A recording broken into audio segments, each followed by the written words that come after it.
यदि रोने और पछताने में ही बुढ़ापा गुजार दिया तो फिर बुढ़ापे का मजा भी गया समझो। इसलिए बचकर रहना चाहिए इन 11 प्रकार के बुरे लोगों या बुराइयों से जो आपसे आपका सब कुछ छीन सकते हैं। हम आपके लिए पुराणों में से निकाल कर लाए हैं ऐसी 11 बातें जो आपके जीवन में लाभदायक सिद्ध हो सकती हैं। आप इन्हें सुनकर सतर्क हो सकते हैं। पहला, कुसंगत। पुराणों के अनुसार जैसी संगति वैसी मति और जैसी मति वैसी गति। इसलिए जितनी जल्दी हो सके कुसंगत छोड़ दें।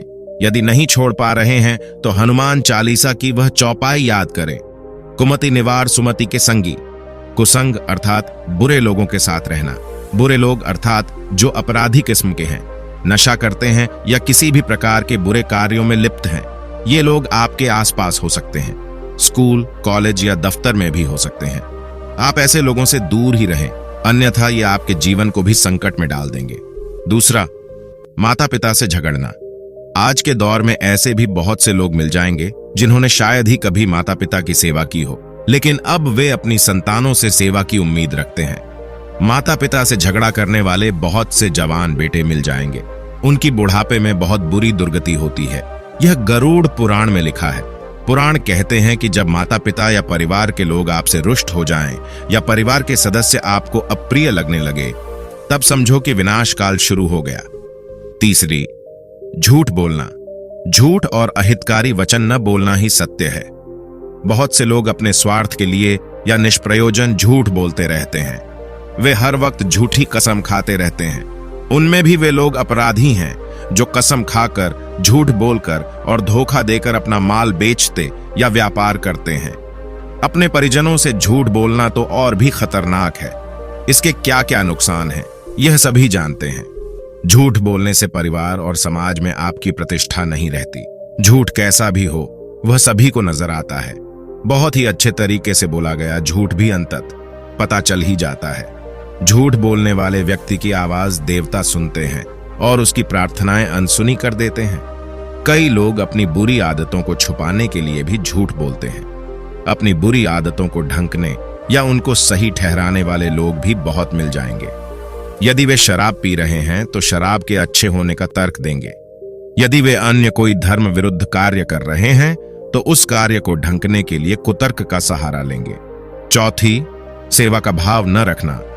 यदि आप दूसरों की मदद करेंगे तो दूसरे भी आपकी मदद करेंगे, लेकिन कई लोग ऐसे हैं जो मदद करने के बाद हर जगह उसका ढिंढोरा पीटते रहते हैं या जिसकी मदद की है उसको बार बार जताते रहते हैं। ऐसे लोग दूसरों की मदद करने के बाद भी बुरे लोगों की गिनती में शामिल हो जाते हैं। इसके अलावा ऐसे भी लोग हैं जो लोगों के दुखों में शामिल नहीं होते और खुद यह अपेक्षा रखते हैं कि कोई हमारे दुख दर्द सुन ले और हमारी मदद करे। इसके लिए वे उन लोगों के पास भी चले जाते हैं जिनके दुखों में वे कभी खुद नहीं गए या वह जिनसे कम ही जान पहचान रखते हैं। ऐसे लोग कभी आगे बढ़कर अपनों की मदद नहीं करते। पांचवीं, काल करे सो आज कर। यह सफलता का सूत्र है कि जो काम आप कल करने की सोच रहे हैं उसे आज ही करने का प्लान करें।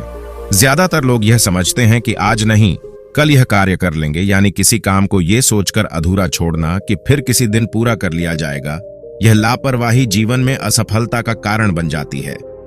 संत कबीर ने कहा है, काल करे सो आज कर, आज करे सो अब, पल में प्रलय होएगी, बहुरी करेगा कब। कई महान लोगों ने कबीर दास जी के इस दोहे को आत्मसात किया है। आजकल तो अधिकतर लोग आज का काम कल पर ही टालते रहते हैं। ऐसे में उनके हाथ से सब कुछ छूटता जाता है और अंतत वे उस कार्य के बारे में सोचना छोड़कर निराशा के गर्त में चले जाते हैं। छठी, व्रत और योग करें। ज्यादातर लोग इस ख्याल में रहते हैं कि आज नहीं कल सेहत सुधार लेंगे। धर्म कहता है कि समस्या और बीमारी को मामूली समझकर शुरू में इलाज न करना घातक सिद्ध होता है। जैसे ही पता चले कि कुछ समस्या या बीमारी है तो सब कार्य छोड़कर पहले उसका समाधान और इलाज करना चाहिए, अन्यथा रोग बढ़ते देर नहीं लगती। तुरंत ही ऐसे व्रत और योग का पालन करना शुरू कर दें। बहुत से युवा बाजार में, मॉल में अनाप शनाप खाते रहते हैं। ज्यादातर लोग इसी ख्याल में रहते हैं कि जवानी और तंदुरुस्ती हमेशा रहेगी, या वे कभी इस ओर ध्यान ही नहीं दे पाते हैं कि एक न एक दिन यह जवानी ढल जाएगी। आज जवानी पर इतराने वाले बहुत सारे युवक और युवतियां मिल जाएंगे। बुद्ध ने निर्वाण प्राप्ति के लिए इन चीजों पर जोर दिया है। अपने घर, अहिंसा, स्कूल, कॉलेज या सत्य, दफ्तर में चोरी ऐसे न लोग करना, देखे होंगे जो सभी से लगभग खराब ही बर्ताव करते हैं या कि बुरे व्यवहार करते हैं। वे चिड़चिड़े भी हो सकते हैं या कपटी भी। वे क्रोधी भी हो सकते हैं या ईर्ष्या रखने वाले भी। ऐसे लोगों से दूर रहना ही बेहतर है, वरना वे आपके मन और मस्तिष्क को खराब कर देंगे। क्रोध, ईर्ष्या आदि तरह की बुरी भावनाओं से मानसिक तनाव बना रहता है और इससे शरीर का क्षरण भी होता है।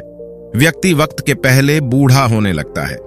हमारे शरीर तथा मन और मस्तिष्क पर इसका गहरा असर पड़ता है। हालांकि बहुत से ऐसे लोग हैं जो खुद तो दूसरों के साथ खराब बर्ताव करते हैं और अपेक्षा यह रखते हैं कि सभी उनसे अच्छा व्यवहार करें। ऐसे लोग नकारात्मक विचारों के होते हैं और हमेशा वे दूसरों की बातों को काटते रहते हैं और अपना ही बखान करते रहते हैं। 8वीं, बहुत बातूनी लोग। बातूनी लोग कई प्रकार के होते हैं। लाखों लोग हैं ऐसे जो अपनी जुबान बंद नहीं रख सकते। वे दूसरों को कभी बोलने का अवसर नहीं देते। 10वीं, परस्त्री गमन। पराई स्त्री से संबंध रखने वाले भी बहुत मिल जाएंगे। ऐसी स्त्रियां भी मिल जाएंगी जो अपने पति को धोखा देकर दूसरे मर्द के साथ हैं। यह हमारे पारिवारिक समाज की नैतिकता के विरुद्ध है। इस तरह के लोगों को देखकर कुछ तो उनका विरोध करते हैं और कुछ उनके जैसा जीवन जीने की सोचते हैं। सभी तरह के अनैतिक संबंधों को सही ठहराने वाले धर्म की नजर में अपराधी हैं। 11वीं, फिजूल खर्ची। आमदनी अठन्नी और खर्चा रुपया, यानी आमदनी से अधिक खर्च करने वाले उधार लेकर भी जिंदगी बसर करने में कोई कोर कसर नहीं छोड़ते और एक दिन वे बुरे दौर में फंस जाते हैं। वे सोचते रहते हैं कि आज तो कर लो खर्चा, कल से बचत करेंगे या ज्यादा खर्चा नहीं करेंगे। ऐसे लोगों को बुरा इसलिए कहा जा सकता है क्योंकि इनकी वजह से दूसरों का जीवन भी संकट में आ जाता है। ऐसे लोग सिनेमा, नशा, पान आदि पर अनाप शनाप खर्च कर देते हैं, लेकिन अपने द्वार या दुकान पर आए फकीरों और गरीबों को धक्का देकर भगा देते हैं।